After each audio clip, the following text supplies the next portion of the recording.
Hey kids, my name's Jake, and welcome to Jake's Adventure. I want to take you guys on an adventure through Texas history. First, let me introduce you to my buddy Carly. She loves a good adventure. Look, here she comes now. Hey Jake, what's going on? Oh, hey everybody. Jake, did you tell everybody about the game that's going on during the adventure? Oh no, I didn't. We should tell them the rules of how it works. Your teacher is going to hand out some colored index cards. Make sure everyone gets a set. If you look on one side of the card, you'll see a letter A, B, C, or D. Make sure you all are ready for the adventure when you hear this sound.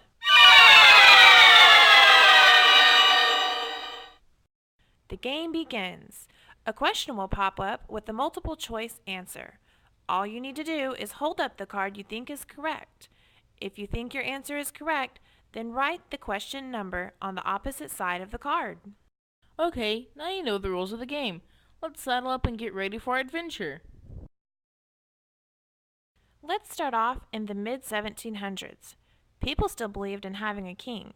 This period is where people thought that God gave the king the right to rule, otherwise known as the divine right of kings. But then people began to challenge this belief with science and logic. This caused people to get uneasy. This period was also known as the Enlightenment. Now we're in the period of Father Hidalgo calling for independence. Father Hidalgo was an important person to Mexico gaining independence. He gave a speech called the Grito de Dolores, which rallied people to believe that Mexico could be independent from Spain. In 1811, Hidalgo was captured by the Spanish guards and executed. However, his dreams for Mexico's independence never died.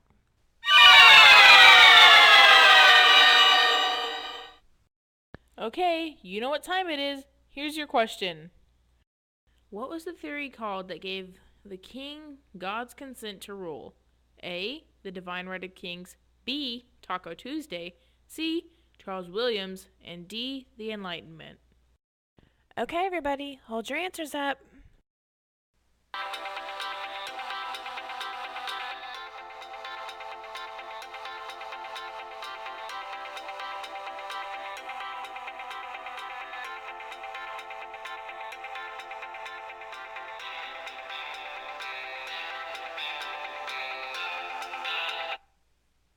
Okay, kids, don't forget to write down the question number on the back of your card before we move on. Now we're in the period of Father Hidalgo calling for independence. Father Hidalgo was an important person to Mexico gaining independence. He gave a speech called Grito de Dolores, which rallied people to believe that Mexico could be independent from Spain. In 1811, Hidalgo was captured by the Spanish guards and executed.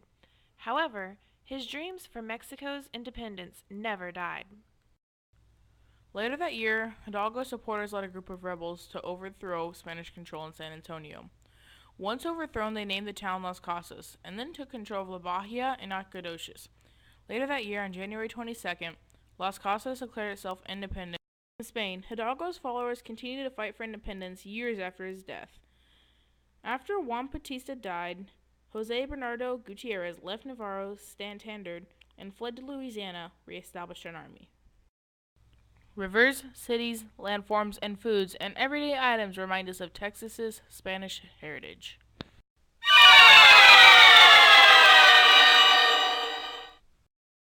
Question number 2. When did Mexico gain its independence from Spain and become its own country?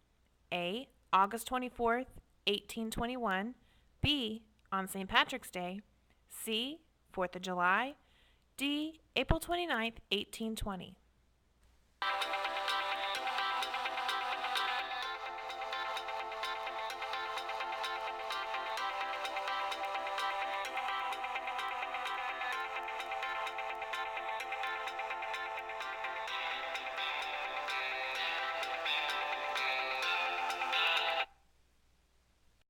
Okay, kids, don't forget to write down the question number on the back of your card before we move on.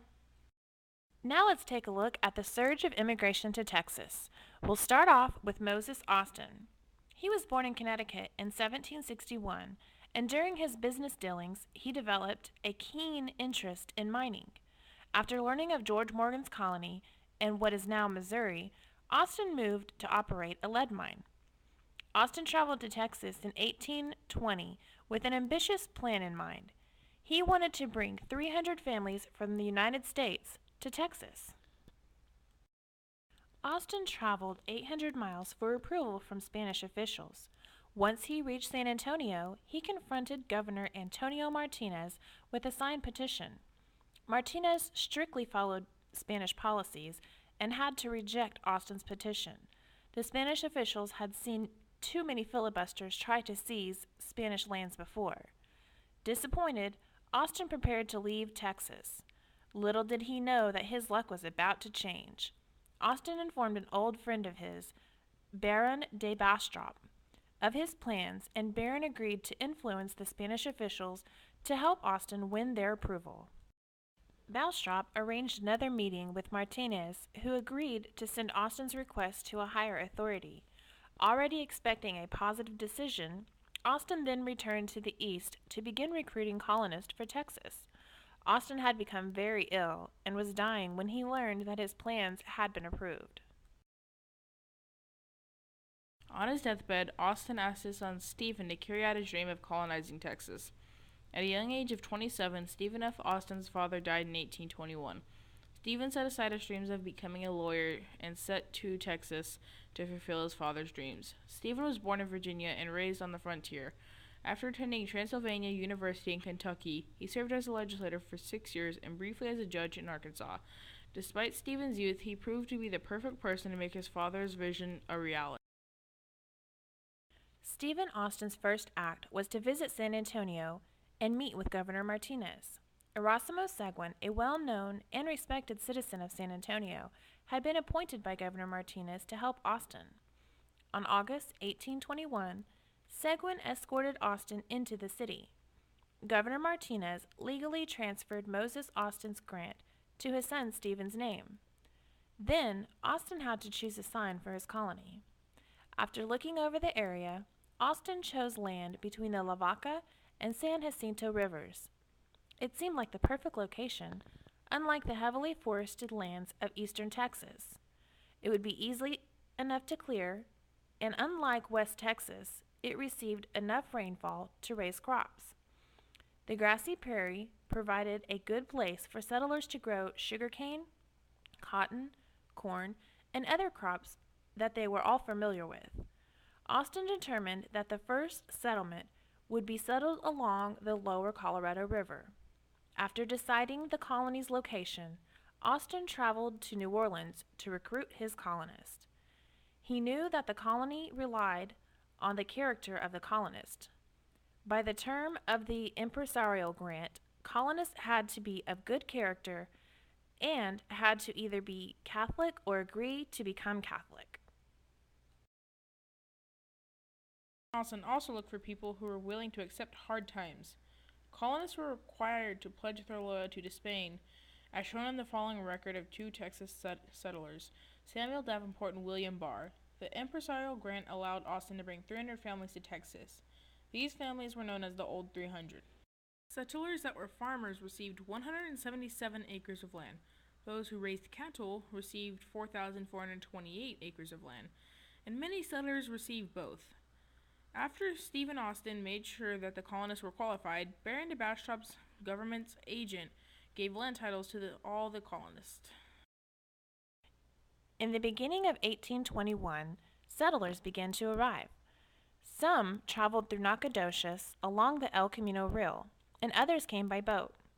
Stephen Austin purchased a small boat named the Lively to help transport colonists to the mouth of the Colorado River.